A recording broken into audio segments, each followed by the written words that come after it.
In my last video, I had taught you about investment fluctuation reserve, adjustment of investment fluctuation reserve at the time of admission of a partner. तो इस concept के बाद हम आते हैं workman compensation reserve पे। Workman compensation reserve के जितने भी केसेस होते हैं उन सारे केसेस को यहां प्रैक्टिकल क्वेश्चन के थ्रू एक्सप्लेन करेंगे। तो चलिए स्टार्ट करने के पहले आपको हम वर्कमैन कंपनसेशन रिजर्व क्या होता है ये बता दें। देखिए, अगर मेरी फैक्ट्री है, फैक्ट्री में रिस्क वाला काम होता है, लेबरर्स जो वर्क कर रहे हैं उनकी लाइफ को रिस्क है, तो रिस्क है तो कुछ प्रूडेंस कॉन्सेप्ट आएगा। रिस्क है तो प्रूडेंस कॉन्सेप्ट के अकॉर्डिंग मुझे कुछ रिजर्व बना के चलना चाहिए। उनकी लाइफ को रिस्क, अगर किसी को कुछ हो जाता है तो उनको कंपनसेशन देना पड़ेगा कंपनी, मेरी फर्म को या कंपनी को। अगर कंपनसेशन देना है तो पहले से रिजर्व बना के चले according to prudence concept, the policy of playing safe in advance. अगर बनाकर हमें चलना है तो उस रिजर्व का पैसा हो सकता है एक्स्ट्रा निकल जाए, हो सकता है यूज ही ना हो सकता है रिजर्व में से थोड़ा पैसा यूज हो जाए कंपनसेशन की तरह। तो जो बचा हुआ अमाउंट है उसका क्या करना है, उसका ट्रीटमेंट कैसे देना है, वो हम यहाँ पे क्वेश्चन के थ्रू करेंगे। तो जितने भी केसेस बनेंगे, ओवरऑल 5 केसेस होते हैं, तो चलिए देखते हैं क्या है। I think workman compensation reserve आपको समझ में आ गया होगा। वर्कमैन को कंपनसेशन देने के लिए हम ये रिजर्व बनाते हैं। देखिए, केस दिया हुआ है, XY पार्टनर्स हैं, रेशियो है 3:2, नीचे 5 केसेस दिए ABCDE, सबका में जर्नल एंट्रीज करनी है। तो देखिए क्या है। First case, workman compensation reserve was 70,000 and liability for it was 40,000। मेरा रिजर्व है 70,000 का और लायबिलिटी आई है, जो कंपनसेशन मांगा गया है वो 40,000 का है। मतलब 70,000 में 40,000 अगर हम दे भी देते हैं तो बचेगा 30,000, वो पार्टनर्स आपस में डिस्ट्रीब्यूट कर लेंगे। तो चलिए करते हैं। ओवरऑल वर्कमैन कंपनसेशन रिजर्व कितने का है मेरा? 70,000 का। तो हमने डेबिट कर दिया, क्योंकि रिजर्व जो है लायबिलिटी होती है, उसको कैंसिल आउट करने के लिए डेबिट करते हैं। लायबिलिटी का बैलेंस क्रेडिट होता है, कैंसिल करना है तो डेबिट, तो हमने डेबिट कर दिया। और अब हमें क्या करना है, इस रिजर्व में से 40,000 का क्लेम आया, तो क्लेम से हम देने के लिए हम क्रेडिट करेंगे क्लेम। तो क्लेम के लिए हम क्या करेंगे, लिख लेंगे वर्कमैन कंपनसेशन क्लेम अकाउंट। तो क्लेम कितने का आया? 40,000 का। लेकिन अभी भी हमारे 30,000 जो है बच रहे हैं, तो 30,000 क्या करेंगे, पार्टनर्स आपस में डिस्ट्रीब्यूट कर लेंगे ओल्ड रेशियो में। ओल्ड पार्टनर्स ओल्ड रेशियो में डिस्ट्रीब्यूट करेंगे। तो यहां पे 2 ही पार्टनर है, X एंड Y, तो दोनों को डिस्ट्रीब्यूशन हो जाएगा।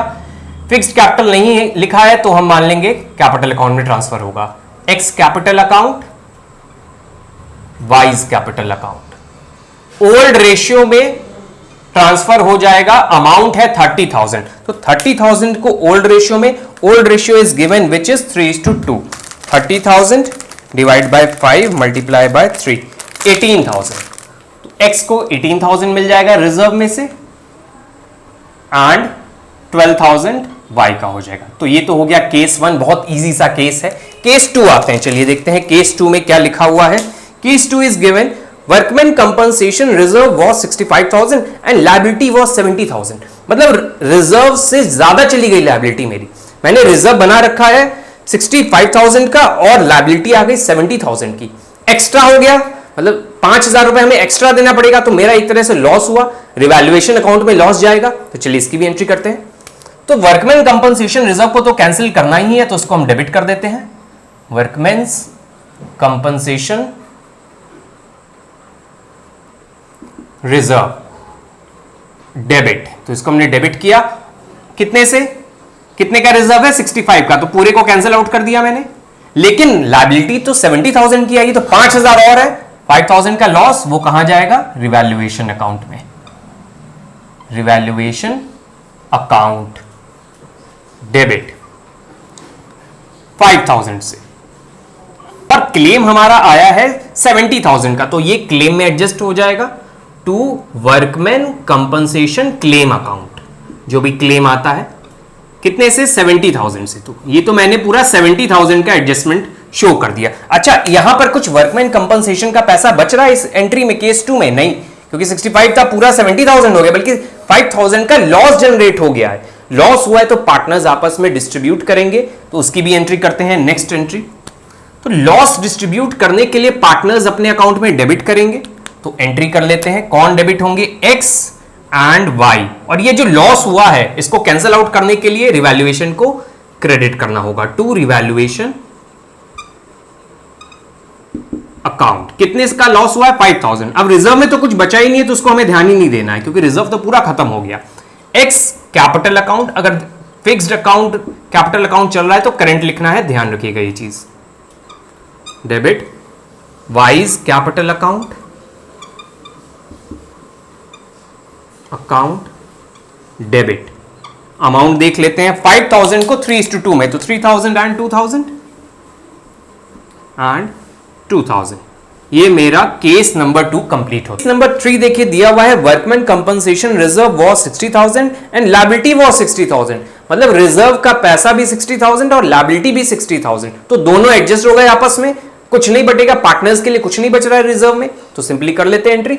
वर्कमैन कंपनसेशन रिजर्व को डेबिट करना ही है हर बार, क्योंकि उसको कैंसिल आउट करना है, और यहां कितने का रिजर्व है, 60,000 का, और ये कैंसिल आउट होके किसमें चला जाएगा, क्लेम में, टू वर्कमैन कंपनसेशन क्लेम। जो भी क्लेम आएगा, क्लेम की जगह और भी बहुत सारे नाम होते हैं, तो क्लेम भी लिखते हैं तो कोई प्रॉब्लम नहीं है।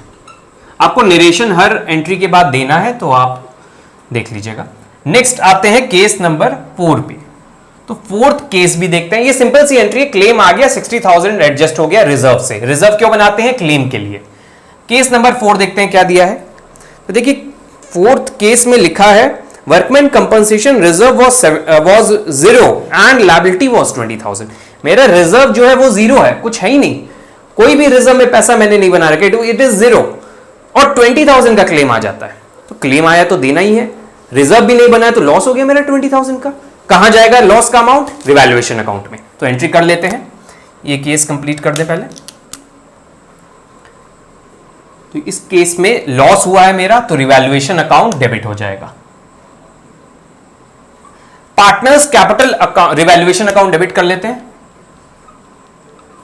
रिवैल्यूएशन अकाउंट डेबिट, और क्लेम को पैसा दे देते हैं, जो भी क्लेम आएगा, वर्कमैन कंपनसेशन क्लेम अकाउंट 20,000 का है इस केस में।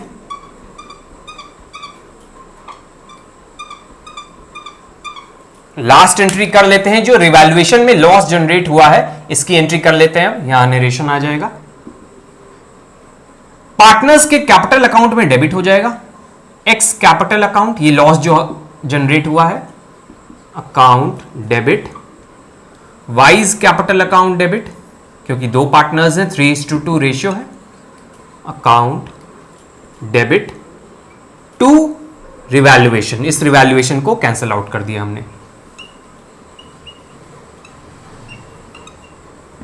वैल्यूएशन अकाउंट, अमाउंट है रिवैल्यूएशन का 20,000, इसको 3:2 में डिस्ट्रीब्यूट करना है, तो डिस्ट्रीब्यूट करते हैं, 5 से डिवाइड करते हैं, 5 4 12,000,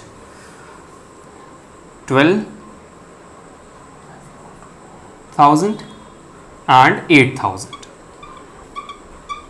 Number 5, workman compensation reserve in the balance sheet was 75,000 and there is no liability towards workman compensation reserve।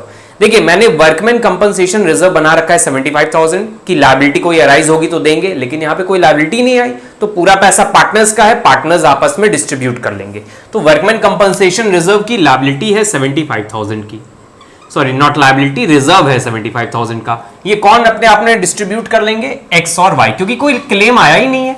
अच्छा एक चीज और बता देते हैं, जैसे हम लिख रहे हैं वर्कमैन कंपनसेशन क्लेम, तो आप provision for workman compensation claim लिख सकते हैं, वो भी बेस्ट रहेगा। आप क्लेम लिखकर भी करते हैं तो कोई प्रॉब्लम नहीं है। तो यहां लिखते हैं next, workman compensation reserve account debit to X capital account, X capital account,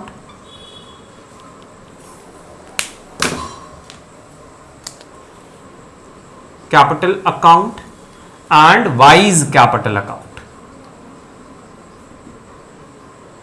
account. तो ये दोनों में डिस्ट्रीब्यूट हो जाएगा 75,000 in the ratio of 3:2। 75,000 divided by 5, 15,000 into 3, 45,000। 45,000 X को मिल जाएगा रिजर्व में से, एंड 30,000 वाई का हो जाएगा। नरेशन लिख लेते हैं, being workman compensation reserve distributed. ये तो हो गए हमारे वर्कमैन कंपनसेशन रिजर्व पे ऑल 5 केसेस।